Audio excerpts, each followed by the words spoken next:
والنبي ومن نصر، وأشهد أن الله لا رب غيره، له الفضل والنعماء والحمد والشكر.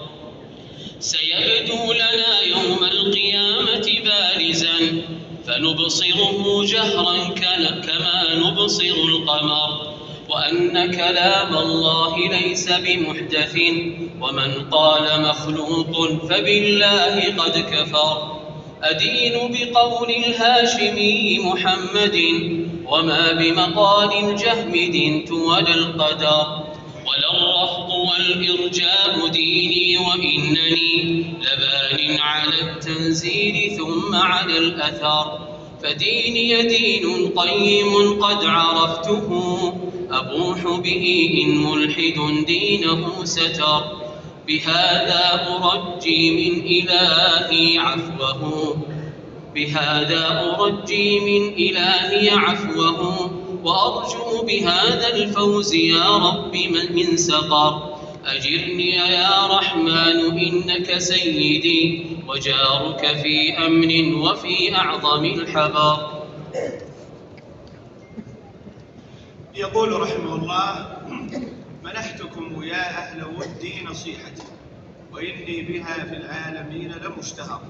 هنا بين الناظم رحمه الله في مطلع منظومته أمرين. الأمر الأول مقصوده من نظمها، وهو منح النصيحة التي ضمنها أبياته، يعني إعطاء النصيحة لمن يودهم ويحبهم.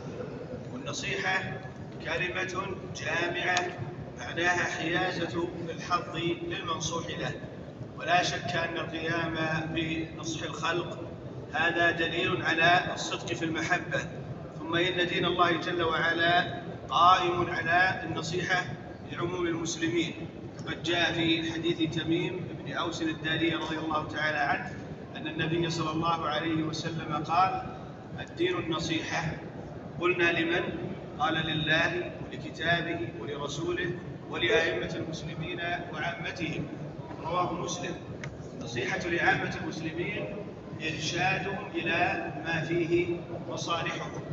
من النصح لعموم المسلمين بيان سنة رسول الله صلى الله عليه وسلم ونشرها بينهم والدفاع عنها. هذه القربة وهذا العمل من أجل الأعمال التي يتقرب بها إلى الله جل وعلا، وهي أفضل من الانشغال بالعبادات القاصرة من نوافل الصلاة والصيام والحج والجهاد مع عظم هذه الأعمال.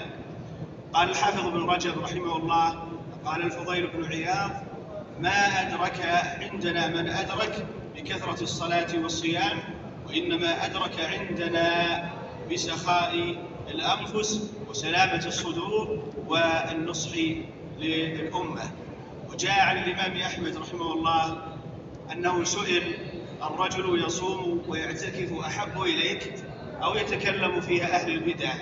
انظروا، سئل عن أمر هو من النصيحة للمسلمين، الطعن في أهل البدع وبيان عوارهم. فقال الإمام أحمد رحمه الله: إذا قام وصلى واعتكف فإنما هو لنفسه، وإذا تكلم في أهل البدع فإنما هو للمسلمين. هذا أفضل. هذا الأمر الأول. الأمر الثاني إظهار فخره بالانتساب للسنة وإشهارها. قال: وإني بها في العالمين لمشتهر، يعني أنه أشهر السنة بين الناس في العالمين من أهل محلته، وصدع بذلك حتى صار يعرف عندهم بهذه الخصلة الحميدة. ولعله ذكر هذا القول من باب التحدث بنعمة الله عز وجل عليه، لأن إشهار النصيحة والصدع بها هذه نعمة عظيمة لا يوفق لها أي واحد، فتستوجب شكر الله جل وعلا عليها. قال الله جل وعلا: وما بكم من نعمة فمن الله. وقال سبحانه: وأما بنعمة ربك فحدث. وقد جاء عن السلف ما يدل على إظهارهم لنعمة الصدع بالحق. ومن ذلك ما جاء عن ابن عباس رضي الله تعالى عنهما قال: والله ما أظن على ظهر اليوم أحدا أحب إلى الشيطان هلاكا منه. فقيل: وكيف؟ قال: والله إنه لتحدث البدعة في مشرق أو مغرب فيحملها الرجل إلي، فإذا انتهت إلي قمعتها بالسنة فترد عليه، يعني على الشيطان. ولا شك أن إظهار الحق والصدع به هو الأصل، ولا يصار إلى غيره إلا في حال ترتب مفسدة أعظم. يدل على ذلك نصوص كثيرة، منها قول الله جل وعلا: وإذا أخذ الله ميثاق الذين أوتوا الكتاب لتبيننه للناس ولا تكتمونه.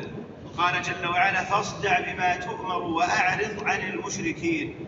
وجاء في حديث عبادة بن الصامت رضي الله تعالى عنه قال: بايعنا رسول الله صلى الله عليه وسلم على السمع والطاعة في المنشط والمكره، وأن لا ننازع الأمر أهله، وأن نقوم أو نقول بالحق حيث كنا أو حيث ما كنا، لا نخاف في الله لومة لائم.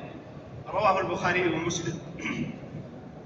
وجاء في حديث أبي سعيد الخدري رضي الله تعالى عنه أن رسول الله صلى الله عليه وسلم قام خطيبا فقال فيما قال: ألا لا يمنعن رجلا هيبة الناس أن يقول بحق إذا علمه. رواه الترمذي وابن ماجه. لكن ينبغي أن نعلم أيها الأحبة أن الصدع بالحق لا بد فيه من 4 أمور، اضبطوها. لا بد في الصدع بالحق من 4 أمور، إذا لم تتوفر في المرء لا يلزمه الصدع بالحق. لا بد من الإخلاص والقوة والاستطاعة ومراعاة حال الزمان والمكان والأشخاص. قال الذهبي رحمه الله في شأن محنة الإمام أحمد: الصدع بالحق عظيم، يحتاج إلى قوة وإخلاص، فالمخلص بلا قوة يعجز عن القيام به، والقوي بلا إخلاص يخذل، فمن قام بهما كاملا فهو صديق، ومن ضعف فلا أقل من التألم والإنكار بالقلب، وليس وراء ذلك إيمان، فلا قوة إلا بالله. ثم إن الحافظ ابن عبد البر قال معلقا على